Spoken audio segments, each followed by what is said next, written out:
তাহলে রমজান মাস আসতেছে, মুত্তাকি হব। বলেন কি হব? বলেন পাপ ছেড়ে দিয়ে মুত্তাকি হয়ে জাহান্নাম থেকে মুক্ত হয়ে জান্নাতি যেন হতে পারি। প্রথমে আল্লাহ জাহান্নামের কথা বলছে, পরে বলতেছে জান্নাতের কথা। তো আমরা যেন জাহান্নামের কারণ না হয় আমাদের, আমরা যেন জান্নাতি হতে পারি এমন কাজ আমাদেরকে করতে হবে। এখন দেখেন, রমজান মাস যেদিন শুরু হবে, প্রথম রাত যখন শুরু হবে আর কি, প্রথম রাত, ওই রাতের ব্যাপারে নবীজি একটা হাদিস বলছে। ক্বালা রাসূলুল্লাহ সাল্লাল্লাহু আলাইহি ওয়াসাল্লাম ইযা কানা আউয়ালু লাইলাতিন মিন রমাদান ফুতিহাত আবওয়াবুল জান্নাহ ওয়া গুল্লিকাত আবওয়াবুল জাহিম ওয়া ফি রিওয়ায়া আবওয়াবুন নার ওয়া সুফিদাতিশ শায়াতিন ওয়া মারাদাতুল জিন।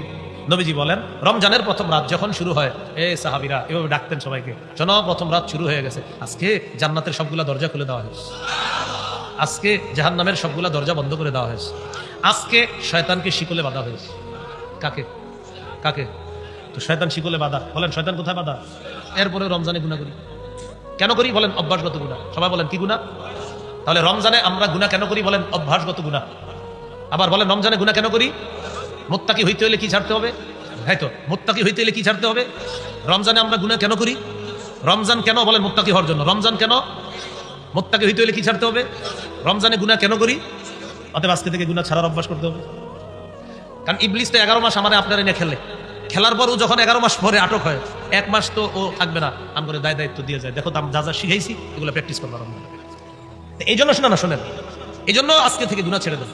ওই যে বললাম তিনটা কথা কোরআনের, সূরা আনাম 151, সূরা আনাম 120, সূরা নিসা 31, যে নগদ গুনাহ ছাড়ো, নতুন করে গুনার কাছে যাবা না, নতুন করে গুনার কাছে যাবা না, নগদ গুনাহগুলো ছাড়ো, কবিরা গুনাহ যদি ছেড়ে দাও আমি আল্লাহ সগীরা গুনাহগুলো মাফ করে দিব। এজন্য তিনি শিখাইয়া দিলেন। তো ইবলিস কিন্তু আমাদেরকে এই বড় টেনশনে আছে ইবলিস বর্তমানে, যে আমি ওয়াজ করতেছি না, ও কিন্তু মেজাজ খারাপ করতেছে ইবলিস, এই যে আমি এইগুলো করছি, কি দরকার আছে তুমি এগুলো বলা, এরকম।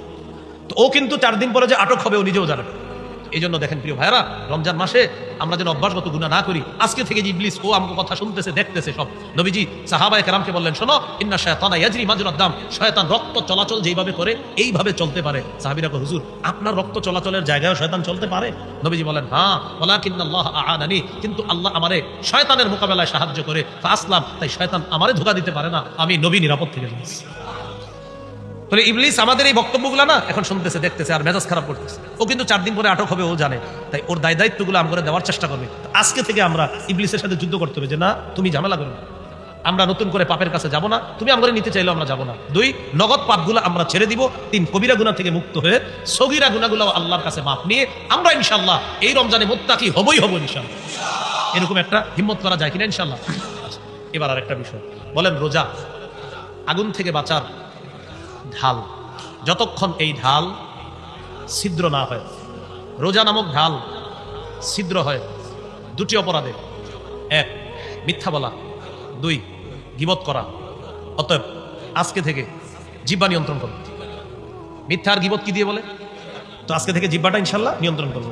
জিহ্বা কিভাবে নিয়ন্ত্রণ করব? সহিহ বুখারী 6136 নম্বর হাদিসে রাসূল সাল্লাল্লাহু আলাইহি সাল্লাম বলেন, মান কানা ইউমিনু বিল্লাহি ওয়াল ইয়াউমিল আখির ফালইয়াকুল খায়রা আও লিয়াসমুত। যে ব্যক্তি আল্লাহকে বিশ্বাস করে, আখিরাত বিশ্বাস করে, সে বললে ভালো কথা বলবে, না হয় চুপ থাকবে। অতএব আমরা হাদিস থেকে চর্চা করি, বলেন বললে ভালো কথা বলবো, না পারলে চুপ থাকবো। কেননা নবীজি বলেছেন, বলেন মান সামাতা নাজাত, চুপ থাকলে নাজাত। বলেন চুপ থাকলে। অতএব আমরা বলেন, আমরা বললে ভালো কথা বলবো। বলেন রমজান মাসে জিহ্বা দিয়ে কোরআন তেলাওয়াত করব, সুবহানাল্লাহ পড়ব, আলহামদুলিল্লাহ পড়ব, আল্লাহু আকবার পড়ব, ইস্তেগফার পড়ব। এইগুলা করার পরেও যদি জিহ্বা আপনার ঝামেলা করে, জিহ্বা বলবে, এই আর কত, অনেক তো তেলাওয়াত করলা, একটু গীবত করো না। জিহ্বা আপনার এরকম টেনশন দিবে। তো জিহ্বা খালি লড়তে চাইবে, আরে অমুকে কুয়ে দিই, বইলা ফেলি অমুকের ব্যাপারে, তখন আপনি ঘুমায় যাবেন। কি করবেন? হয়তো ভালো কথা বলবো, না হয় চুপ থাকবো। যদি চুপ থাকতেও না পারি, জিহ্বা খালি চায় কারো গীবত করতে, মিথ্যা বলবে, ঘুমায় যাবে, আপনি ঘুমায় যাবেন। তারপরে রোজাকে ছিদ্র করা যাবে না।